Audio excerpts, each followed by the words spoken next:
Good morning, guys, and happy Sunday. We're still unbeaten, so it's not too bad, but of course, in the grander scheme of things, it's pretty crap, isn't it? Another lockdown, and this time it's for a month. It's really crap. We've been living in this semi-lockdown state now for what seems like an eternity. I think it was the 23rd of March 2020 that Boris Johnson said we've all got to stay at home, and since then, we've had uncertainty with our businesses, with the economy, with relationships, and much more besides. At first, we had no football, so it was horrible, it was painful, and there was very little to cheer about.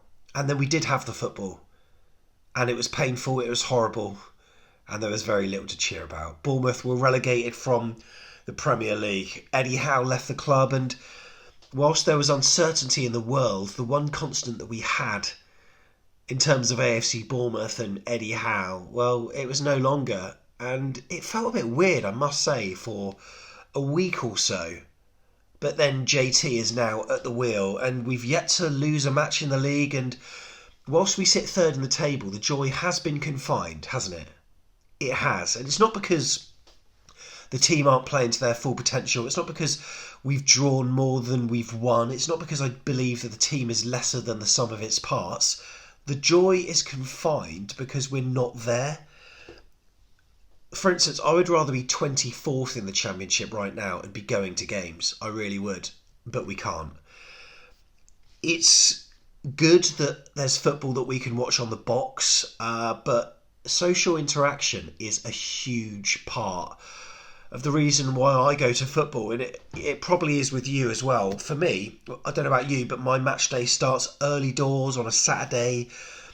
They sort of browse through Twitter, they're planning who I'm going to meet and where over text message and WhatsApp, the bacon sandwich, vegan options are available I'm sure, the coffee, the Super Six on the phone, maybe catching a bit of the lunchtime fixture, the journey to the ground, the beer at the Cricketers or wherever, the waves to the people that I don't really know, but I kind of know. It's a routine. I love the feeling of being excited for the 3 p.m. match. I was chatting to Peter Rutzler from The Athletic actually on a piece that he wrote a number of months ago, and I said that I often have a pre-match lunch with friends and I take a walk around the stadium, and there are some people that I stop to and chat outside of the ground, whereas there are other people that I see, they're simply familiar faces that I've seen at Dean Court season after season, and yet I know so little about them. Their names, their profession, their age, what stand they sit in. It's bizarre, but it's almost a weird comfort that you know you're sharing in a joint passion and a pride of supporting a small club that is possibly punching above its weight, even in the Championship, I've got to say. And it's the regularity of coming into contact with these kind of people, whether it's through a chat or a smile, which is definitely something that I miss on a match day. Now, whilst I'm at Dean Court on a match day, whilst I might chat to a group of people that I'd like to call friends, like either in the stadium or in the pub beforehand, or the bar in the stadium, I've possibly only got the phone numbers of a couple of them that I text outside of football. So it's ironic that those sort of distant friendships that I have, I know their names, but we don't chat. We only chat football when we're at the football. And it's weirdly those friendships that I miss the most. The people that I don't really know, I go to the pub with them, but I never see them other than that. And it's because we all talk about football. Football's a leveller, it's an icebreaker, it's a conversation starter. Now, obviously, everything's driven around the 90 minutes on the pitch. And look, last season, more often than not, it was a time of frustration. But you still socialise. It's still interaction on a match day. For instance, I would take a 4-0 battering at home to Chelsea now, or even Barnsley in the Championship, if we could all laugh about it in the pub afterwards. But you have the good memories as well. The occasions where the day just comes together perfectly, and they help create the memories that last for a lifetime. Saints away last season. Amazing, getting on the train at like 2:30 in the afternoon, sinking a few cans, going to the pub up there, a couple of pubs, and singing Bournemouth songs, and off to the ground, winning 3-1, seeing the happy cherries on the train on the way back. We've been lucky enough over the last 7 or 8 seasons to have seen more wins than losses, and we've been able to create these indelible memories that are just incredible, amazing. But I bet you there's one thing in common. Those memories all involve your mates and being there with other people, not just the game itself, right? So, of course, we're not going to go back to the ground for a long time.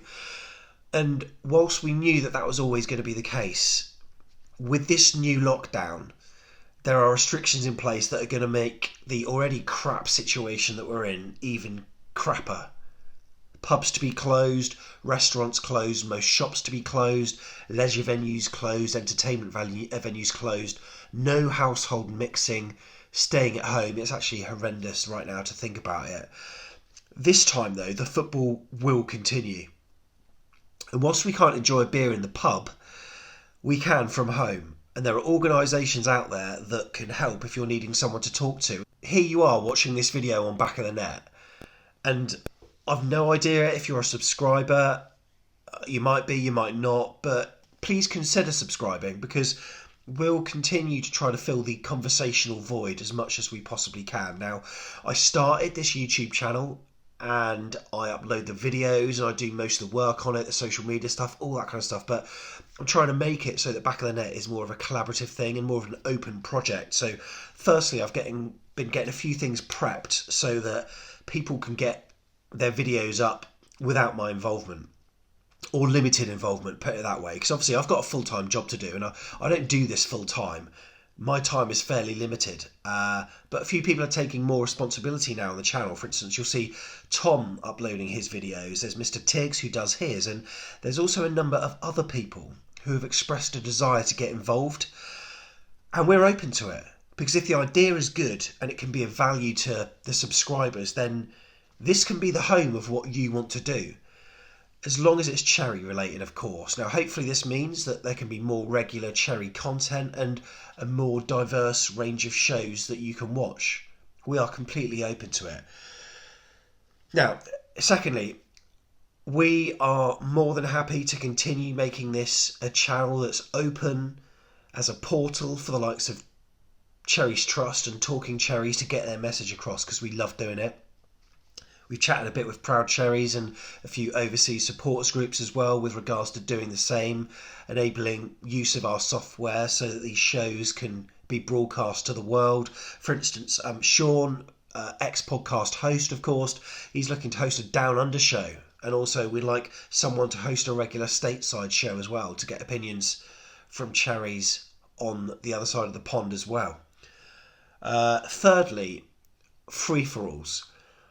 These have now become almost a staple part of a match day, and we appear minutes after the full-time whistle, where anyone can just rock up and get on screen and chat about the game. You can bring a beer, you can bring a bovril, whatever you want.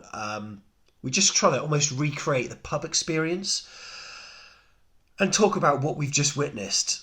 Most times it's been good this season, but sometimes it's been a bit indifferent. But these have been so popular that even after we're all done with coronavirus and we're back at the stadium, we still want to carry on these shows. So the likes of Cherry exiles, both in the UK, but also Cherries fans that are overseas, still get to put their point across. So I'm looking to get a presenter for that at some point in the future as well. But if you're a fan and you want to take part and you're struggling and you want to engage, then I would really encourage you to get in touch with us and just get on the show. And sometimes I find it like a little bit of therapy. So if you've got an idea, or you want to take part and you're a bit nervous, or you've got any ideas that you think would be good for the channel, email me, sam@afcbpodcast.com, because I'd really like to hear from you and really help to make this channel grow. The reason why we do this channel, okay, it's not for fame, prestige, or any of that crap. It's to provide Bournemouth fans with a voice, and a voice that people will take seriously. Now, I say that because you can go onto forum posts on Twitter or Facebook or whatever, and you sometimes look to engage in those environments, and it can leave you feeling more crap than good because of some of the stuff that people say. It's easier to troll when there's just a username to a post. On this, It's very much, you put your face to your comments, and that's what I like about it. And you can be challenged, people can agree with you, whatever. Now, there'll be people out there, Bournemouth fans, that might even be watching this right now that think what we do is a load of old crap, which is absolutely fair enough. I don't expect everyone to think it's good, but this channel's probably not for you, and maybe you're all right. But for those that aren't all right, we're going to be keeping this going and trying to broaden what we do to have more inclusivity and get more people involved, because this next month is going to be challenging. It's the second time we've done this, and we've had a taster of what life can be like, and it's just been taken away from us again. We're looking to increase the production, improve it over the next few weeks and months. Tom's audio and camera issues has been sorted, as you'll see over the next few hours when his player ratings videos comes out. We're getting new microphones for the podcast on the Monday release, and we've got big ideas about our website as well. So over the next month, you might need us, you might not, but we'll definitely need you. So please get in touch, as we'd love to hear from you. In the description below, there are a load of links to organisations, charities, and all that malarkey that can help if you're struggling. It's a shit time, it's crap, it's not great, but thankfully the one thing we do have in common is AFC Bournemouth, and we can still talk about it, and I want the platform to be the home of all of our conversations, so feel free to get involved. You can be cynical about it, turn up on a free-for-all, get involved, and we'd love to have you on. We don't want it to be a clique. We know the same names appear on screen a lot, and some people probably think it's a club. It's not. It's just those people just are eager to talk about AFC Bournemouth, and they're articulate and their opinions are liked. But then there are people that come on whose opinions aren't liked, but the person is still loved for being on the show. Mentioning no names. So if you want to get involved, then get in touch. But anyway, just want to say we're going to be with you, and our platform is your platform. So remember to send me an email, sam@afcbpodcast.com, if you want to get involved in what we do. And stay tuned. Teage's player ratings, #Teage Talks. That's coming out a bit later on. Tonight, we've got a flashback looking into the past with ex-Cherry striker Tony Funnell. Monday morning, the podcast. It's available on your podcast app, and also the match chat section with myself and Jeff Hayward is also available on YouTube as well. 7 a.m. Don't be late. Anyway, enjoy the rest of your Sunday, and we'll see you soon.